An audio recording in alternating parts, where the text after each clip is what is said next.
Where is the woman who refused my money? The question echoed through the private recovery suite before the morning sun had fully climbed above the Manhattan skyline. Every doctor, nurse, and executive standing around Jonathan Pierce exchanged uncertain glances. Some thought the billionaire was confused. Others assumed the medication was clouding his memory. But Jonathan's sharp blue eyes remained steady as they searched every face in the room, waiting for an answer no one could give. 3 days earlier, every major news network had declared him lucky to be alive after a violent rainstorm turned a routine drive into a nightmare. His armored SUV had slid across a flooded bridge just outside Hartford, Connecticut, disappearing beneath the dark water before emergency crews could even reach the scene. By every official report, Jonathan Pierce should never have survived. Yet here he was, awake, breathing, and asking about someone no one had ever seen leave the bridge. His chief of security stepped forward carefully. "Sir, the first responders arrived within minutes."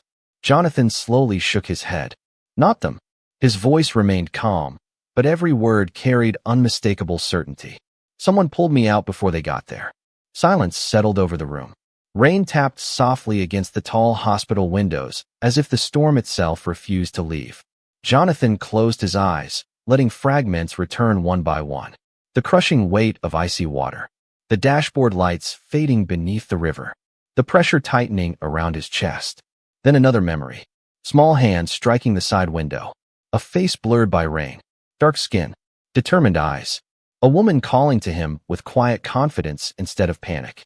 He couldn't remember every word, only the feeling that someone had refused to leave while everyone else stood frozen. He remembered reaching toward her. He remembered cold air filling his lungs. He remembered hearing sirens somewhere far away before everything disappeared into darkness. "Find her," he said softly. "I don't care how long it takes." His assistant hesitated. "Sir, there were hundreds of people near the bridge after the accident. Social media is full of videos." Jonathan opened his eyes again, then watched every second.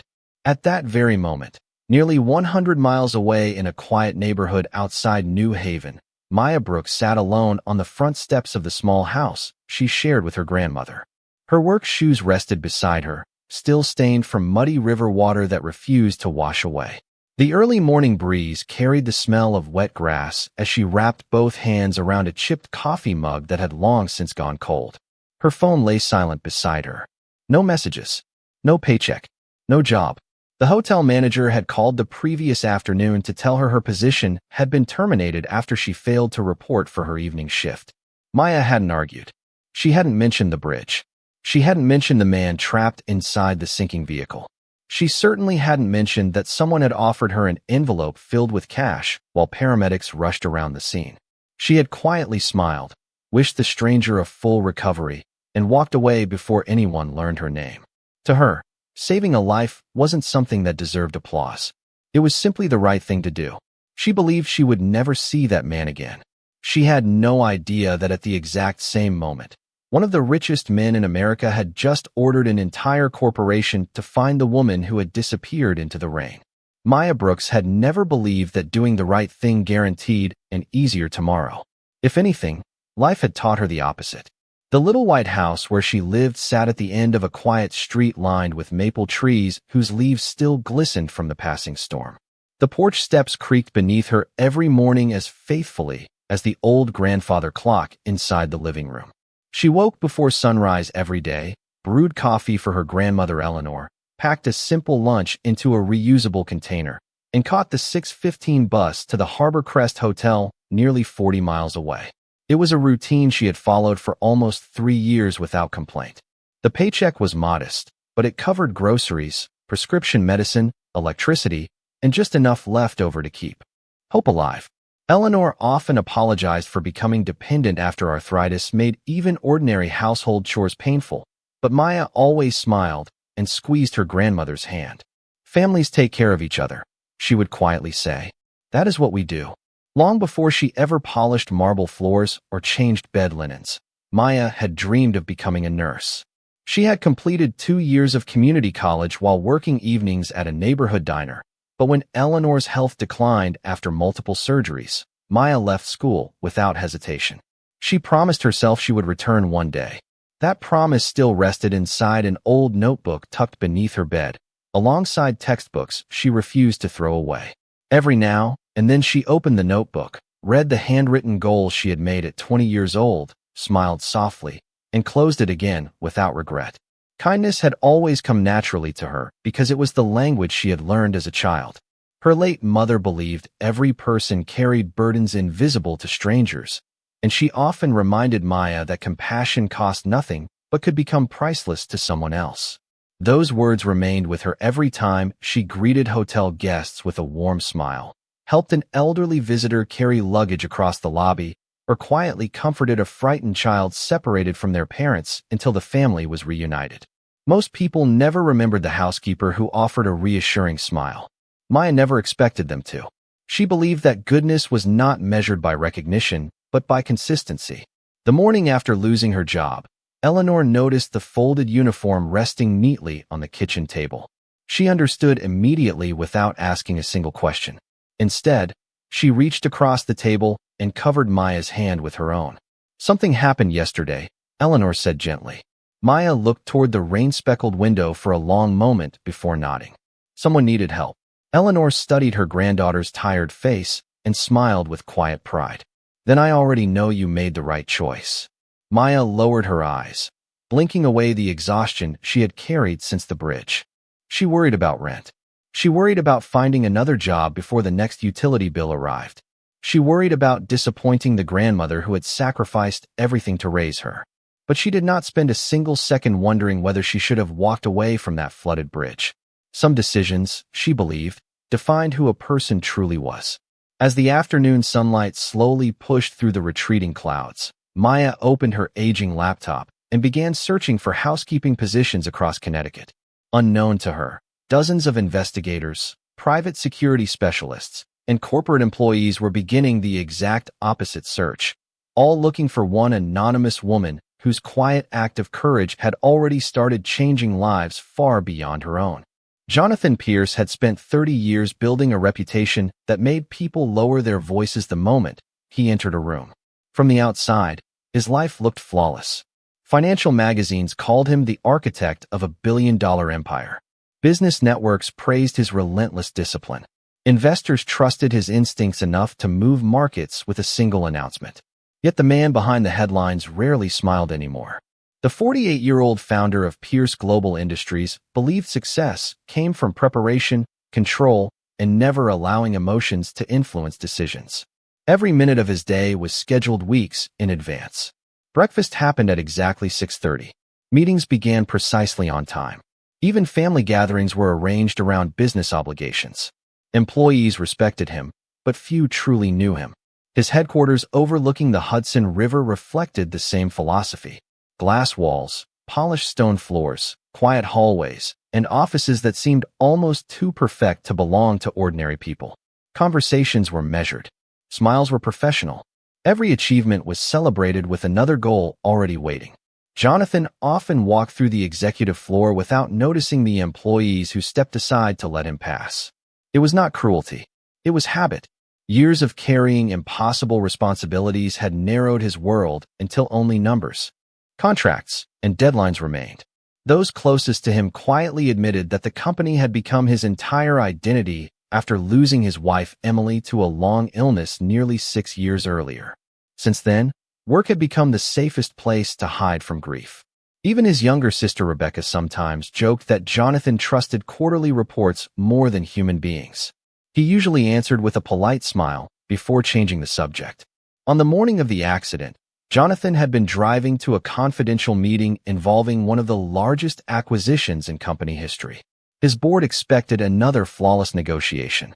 Instead, everything disappeared beneath heavy rain and rushing water. Now, lying in a private hospital suite surrounded by expensive medical equipment that hummed softly through the afternoon, Jonathan found himself thinking less about billion-dollar deals and more about a stranger whose face he could barely remember.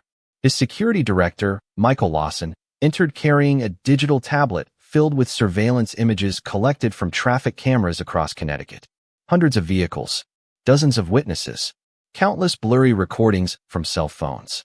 Yet none clearly showed the woman Jonathan described. "We are expanding the search radius," Michael reported calmly. "State police are cooperating, and private investigators are reviewing every available recording." Jonathan nodded without looking away from the rain sliding down the window. "Do not stop because it becomes difficult." Michael hesitated before speaking again. "May I ask why this matters so much to you, sir? We can establish a charitable foundation in her honor even if we never identify her." Jonathan slowly turned toward him. His expression softened in a way Michael had not seen in years. "Because she saw a stranger in trouble and never asked who I was before helping me. Everyone else in my world wants something from Jonathan Pierce. She wanted nothing." Those words lingered in the quiet room long after Michael left. Jonathan reached toward the bedside table where hospital staff had placed his expensive watch and wedding band. He picked up the simple silver ring and turned it slowly between his fingers. Emily had once told him that the true measure of wealth was not what a person owned, but how they treated those who could offer nothing in return. At the time, Jonathan had smiled politely and gone back to answering business emails. For the first time since her passing, those words no longer sounded sentimental. They sounded painfully true, and somewhere beyond the hospital walls, the woman who had reminded him of that truth was beginning another ordinary day without realizing she had already changed the course of his extraordinary life. 3 days after the storm, life continued to move forward for everyone except the two people connected by a single act of courage.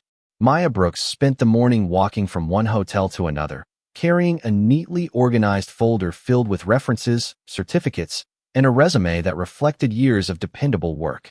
Every lobby looked almost identical: polished floors, quiet music, fresh flowers arranged near the entrance, and reception desks where polite smiles often ended with the same disappointing answer: "We are not hiring at the moment." She thanked each manager before leaving, never allowing frustration to replace kindness. By late afternoon, her feet ached from miles of walking, but she still stopped at a neighborhood grocery store to buy fresh vegetables for Eleanor before heading home. She counted every dollar carefully at the checkout counter, smiling warmly at the cashier who apologized because one of the weekly discounts had already expired. "That is all right," Maya replied softly. "Thank you for trying." Across the state, Jonathan Pierce had refused every recommendation to remain away from work. His doctors insisted he needed more rest, but Jonathan insisted there was something more important than recovering inside another quiet room. By noon, he had returned to Pierce Global Headquarters, where employees stood as he entered the executive conference room. Instead of discussing the pending acquisition, Jonathan surprised everyone by placing a photograph of the flooded bridge onto the large presentation screen. "Before we discuss business," he said calmly, "we are going to find the woman who saved my life." Several board members exchanged uncertain looks. One executive cleared his throat. "Sir, perhaps your security team should handle this privately so the company can remain focused on the merger." Jonathan slowly looked toward the speaker. "This company exists because people matter. If we forget that, then nothing else we build has value." The room fell silent. Michael Lawson immediately organized a task force using company resources that had once tracked international business competitors. Now those same analysts reviewed weather reports, bridge surveillance footage, emergency dispatch records, and public videos uploaded by ordinary citizens. Hour after hour, hundreds of clips appeared across enormous monitors. Families standing beneath umbrellas, passing traffic, emergency vehicles flashing through heavy rain, curious bystanders recording the aftermath. Yet the mysterious woman seemed to appear nowhere. Late that evening, one junior analyst paused a grainy video recorded from inside a delivery truck. The image lasted less than 3 seconds before the camera shook violently, but Michael leaned closer. A woman wearing a dark housekeeping uniform ran toward the bridge while everyone else moved in the opposite direction. Her face remained hidden beneath rain-soaked hair, but one detail caught his attention. A rectangular employee identification badge swung from a blue lanyard around her neck. "Freeze that frame," Michael said immediately. The picture blurred as the computer enlarged the image, yet faint letters became barely visible across the badge. "Harbor. Crest. Hotel."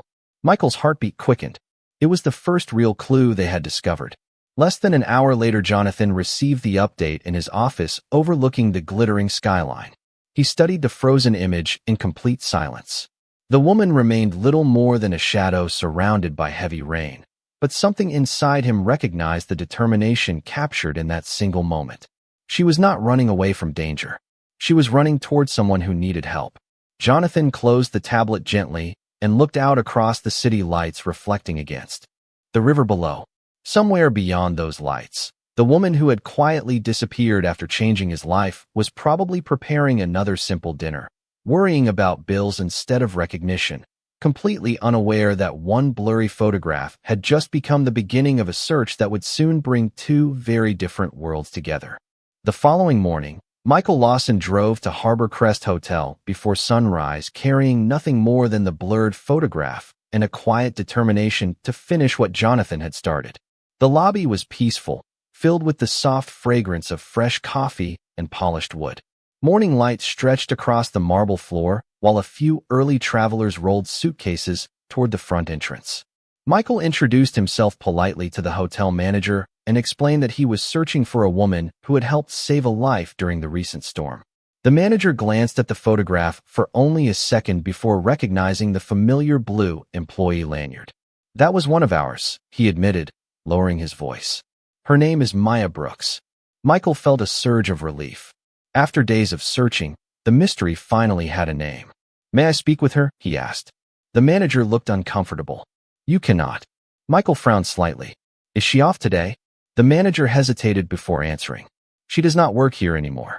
The words settled heavily between them. She missed her shift after the storm. Company policy requires immediate termination for an unexcused absence. Michael stared at him in disbelief.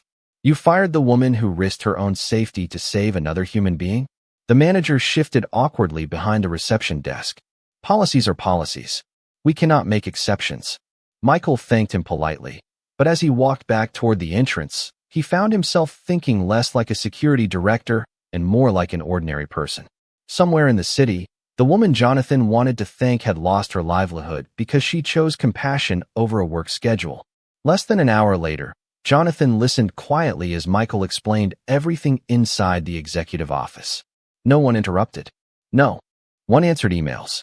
Even the steady hum of the city outside seemed distant. Jonathan slowly stood and walked toward the floor-to-ceiling windows overlooking the Hudson River. "She lost her job because she stopped to save me," he said almost to himself. Michael nodded once. "Yes, sir." Jonathan remained silent for several long moments. Then he asked the question that surprised everyone in the room. "Did she ask anyone for compensation?" "No." "Did she tell reporters who she was?" "No." "Did she contact the company afterward?" "No." Michael answered each question with the same simple response. Jonathan closed his eyes briefly.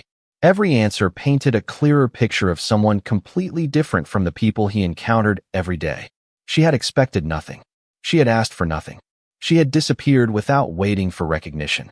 That afternoon, Jonathan canceled 3 meetings that financial analysts had described as critical. His board members protested. Investors requested explanations. Jonathan ignored every complaint. "Business can wait," he said firmly. "Character cannot." Meanwhile, Maya sat in the waiting room of a neighborhood medical clinic while Eleanor completed another routine examination. The fluorescent lights buzzed softly overhead as Maya flipped through employment listings on her aging phone.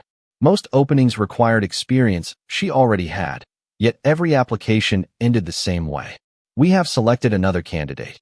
She never complained. Instead, she smiled warmly at an elderly veteran struggling to fill out medical forms and quietly offered to help him read the paperwork.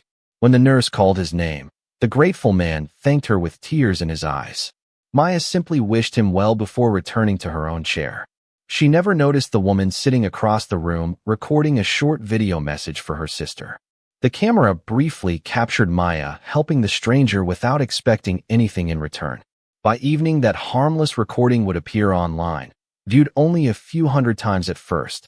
Yet among those viewers would be one analyst inside Pierce Global whose trained eyes had spent days searching for a face hidden beneath rain, and the ordinary act of kindness captured inside a quiet clinic would become the unexpected clue that finally brought the search to her doorstep. The evening settled gently over Connecticut as a golden sunset faded into soft shades of blue, and for the first time in days, Neither Maya Brooks nor Jonathan Pierce found themselves surrounded by noise. Maya sat on the aging wooden porch outside her grandmother's house with a light blanket folded across her lap. A cool breeze carried the scent of pine trees and freshly cut grass through the quiet neighborhood, while crickets slowly replaced the distant sounds of passing traffic. Eleanor rested peacefully inside after another long day, and the old house seemed to breathe with comforting familiarity. Maya wrapped both hands around a warm cup of tea, watching the last rays of sunlight reflect across tiny puddles left behind by the storm that had changed everything. She had submitted applications to 12 different hotels, 3 nursing homes, and 2 office buildings since losing her position. None had called back. Her savings account had grown smaller with every grocery trip and prescription refill, yet worry never erased the gentle expression people always noticed first. She quietly reminded herself that tomorrow was another chance. Across the state, nearly 80 miles away, Jonathan stood alone inside his office long after every executive had gone home. The enormous headquarters that usually echoed with conversations and ringing telephones now rested in complete silence. Floor-to-ceiling windows framed thousands of lights stretching across Manhattan, while reflections shimmered along the Hudson River below. His expensive office suddenly felt larger than ever, almost empty despite everything it contained. On his desk rested the blurred photograph Michael had recovered from the delivery truck video. He had looked at it dozens of times throughout the day, studying the indistinct figure running through heavy rain. The image lacked detail, yet one thing remained unmistakably clear. Every person in the background appeared to be moving away from danger. Only one person moved toward it. Jonathan leaned back in his chair and remembered something Emily used to say whenever he became consumed by work. You can learn everything about a person by watching the direction they run when everyone else is afraid. At the time he had laughed, dismissing the comment as poetic rather than practical. Tonight those words settled differently. Somewhere beyond the city lights was a woman who had quietly lived by that truth without ever expecting recognition. Michael entered carrying another folder of search updates before stopping near the doorway. "We are getting closer," he said softly. Jonathan nodded without taking his eyes off the window. "I know." Michael hesitated before placing the folder on the desk. "There is something else. One of our analysts found a short video recorded yesterday inside a medical clinic. It shows Maya helping an elderly veteran complete paperwork." Jonathan turned toward him. "Was anyone filming her intentionally?" "No," Michael answered. "She did not even know she was in the frame." Jonathan smiled faintly. "That tells me more than any interview ever could." After Michael quietly left, Jonathan replayed the short clip alone. The video lasted less than 30 seconds. Maya never looked at the camera. She simply sat beside the older man, patiently reading each line, pointing to the correct spaces, and smiling with quiet encouragement until he finished. When the nurse called his name, the grateful veteran squeezed her hand before walking away. Maya returned to her chair as though nothing extraordinary had happened. Jonathan watched the clip 3 more times.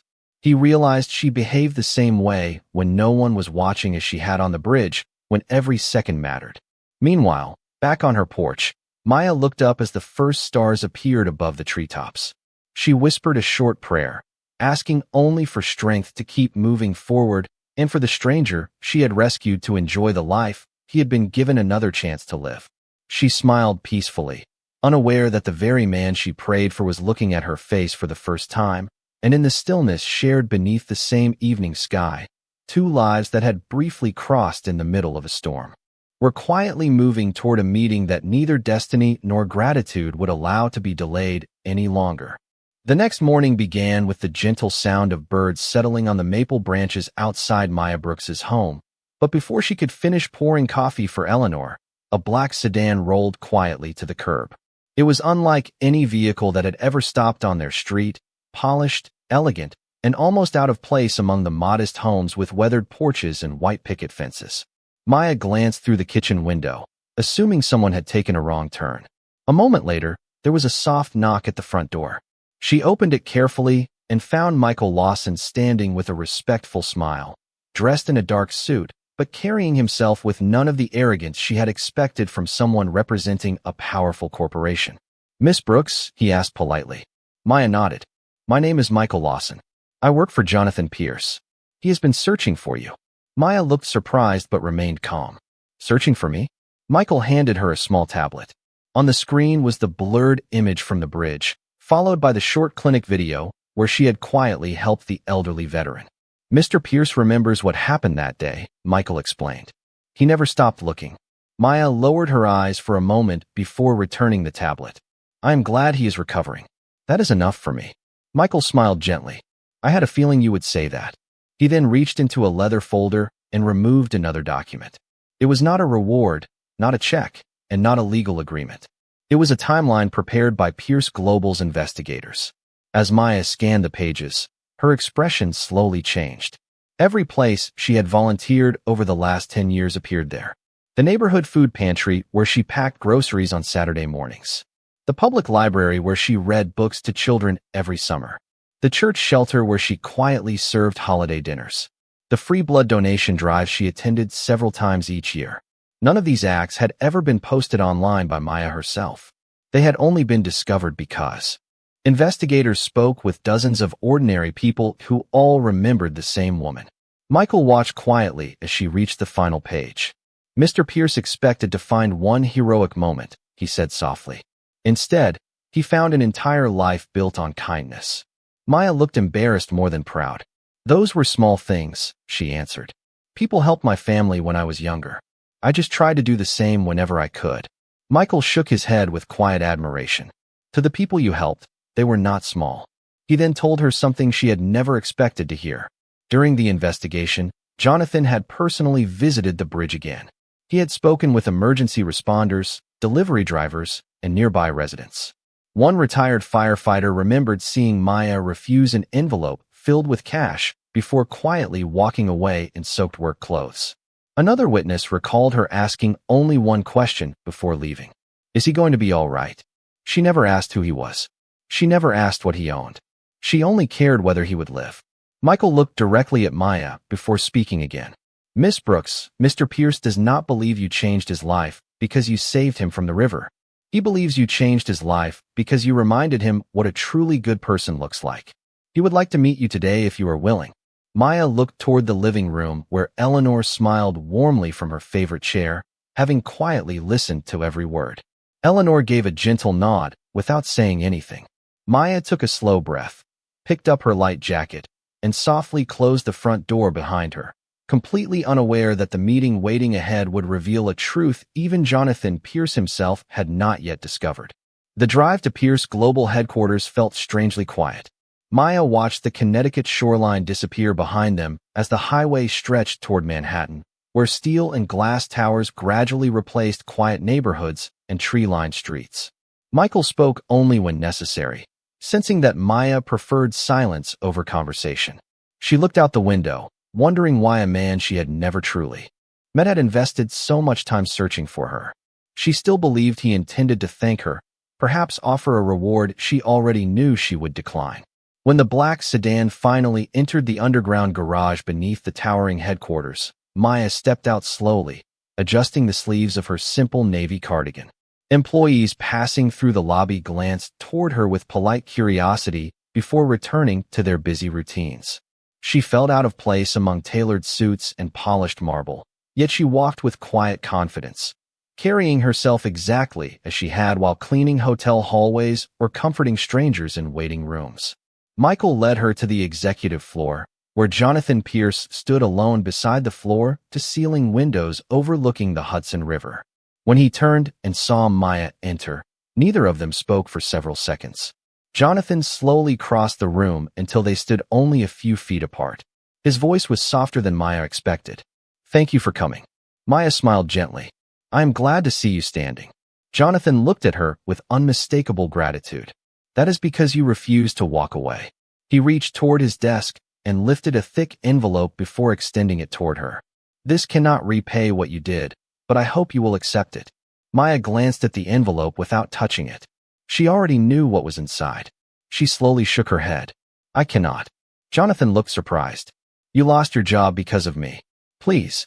Maya met his eyes kindly. I did not lose my job because of you. I lost it because I made a choice, and I would make the same choice again tomorrow. Jonathan lowered the envelope. No negotiation. No hesitation. just quiet certainty.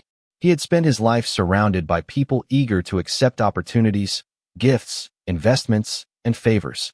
This was different. Maya continued speaking with calm sincerity. If you truly want to thank me, then help people who never get the chance to sit in rooms like this. Jonathan listened carefully. What do you mean? Maya slowly walked toward the window overlooking the city below. There are people cleaning these buildings before sunrise. People serving food, changing sheets, caring for elderly neighbors, working 2 jobs just to pay rent. Most of them are honest. Most of them work harder than anyone realizes. They do not need someone to rescue them. They only need someone willing to open one door. The room fell completely silent. Those simple words reached deeper than any speech Jonathan had ever heard inside a boardroom. He realized she had not refused the money because she was proud. She refused because she believed one person's kindness should become hope for many others. Jonathan slowly placed the unopened envelope back onto his desk. Then, without saying another word, he opened a drawer and removed a leather notebook that Emily had given him years earlier. Inside were handwritten ideas for charitable projects they had once dreamed about creating together but never found time to begin. Jonathan rested his hand gently across the worn cover before looking back at Maya. Emily used to tell me that success means very little if it only changes your own life. His voice became quieter. I thought I understood her. I did not. Not until now. Maya smiled warmly. She sounds like she was a wonderful woman. Jonathan nodded slowly. She would have liked you very much. For the first time since losing his wife, Jonathan felt something inside him shift. He no longer wanted to repay a debt. He wanted to become the kind of person who would have made Emily proud, and standing before him was the woman who had quietly shown him how. 1 year later, the first morning light poured through the glass walls of the newly opened Pierce Community Opportunity Center, filling the spacious atrium with a warm golden glow that reflected across polished stone floors. Instead of displaying photographs of executives or financial milestones, the entrance featured portraits of teachers, nurses, sanitation workers, caregivers, mechanics, hotel housekeepers, and countless ordinary people whose quiet work kept their communities alive every single day. At the center of the wall, engraved in simple bronze letters, were the words, "Every life deserves an opportunity." Employees, volunteers, community leaders, and local families slowly gathered. Inside, as children laughed near the reading corner and senior citizens explored classrooms offering free job training and health education. It did not feel like the opening of another corporate building. It felt like the beginning of something deeply human. Maya Brooks walked through the front entrance wearing a simple navy blazer with the same gentle smile that had always defined her. Although Jonathan had offered her several executive positions during the past year, she accepted only one role, Director of Community Programs, because it allowed her to work directly with families, students, veterans, and workers searching for a second chance. She still arrived before sunrise most mornings, greeting maintenance staff by name, helping arrange chairs before meetings, and making fresh coffee for volunteers without ever asking someone else to do it for her. Nothing about success had changed the person she had always been. Eleanor sat proudly in the front row, her eyes shining with quiet joy as she watched her granddaughter welcome guests from neighborhoods across Connecticut and New York. Among those guests stood several former co-workers from Harbor Crest Hotel, including housekeepers who had once worked beside Maya. They looked around in amazement as they discovered that the center offered scholarships, emergency financial assistance, career training, childcare support, and educational grants for workers whose dreams had been delayed by circumstances beyond their control. Jonathan Pierce remained near the back of the room, dressed in an ordinary gray suit without the usual crowd of executives surrounding him. Months earlier, he had quietly instructed Pierce Global to establish hiring programs for overlooked workers, expand employee education benefits, and create partnerships with community colleges throughout the region. Investors questioned the expense at first, but within a year employee retention reached record levels, customer trust increased, and the company earned respect for something far greater than quarterly profits. When Maya finished welcoming everyone, the audience applauded warmly. She thanked them with the same humility she had shown the day she refused the envelope on Jonathan's desk. As families began exploring the building, Jonathan noticed a young maintenance worker accidentally drop a box of supplies across the hallway. Before anyone else reacted, Maya bent down beside him, smiling as she helped gather every scattered item. She never looked around to see who was watching. She simply did what she had always done. Jonathan quietly walked over, picked up the final folder from the floor, and handed it to the young man with a grateful smile. The maintenance worker thanked them both before continuing down the hallway. For a brief moment, Jonathan and Maya stood together beneath the morning sunlight streaming through the enormous windows. Neither of them spoke. There was nothing left that needed to be said. The storm, the bridge, the search, the gratitude, and every lesson that followed had already found their place. Outside, a gentle breeze stirred the trees lining the entrance as families continued arriving with hopeful faces. Jonathan watched Maya greet each person exactly the same way, whether they wore business suits, work boots, uniforms, or worn jackets. He finally understood that real greatness was never measured by wealth, titles, or recognition. It was measured by the quiet choices people made when no one expected anything in return. As the doors remained open and the morning light filled every corner of the building, the silence between them carried more meaning than words ever could. Because kindness had accomplished what power alone never could. It had changed not only one life, but countless others that would never even know where the story truly began.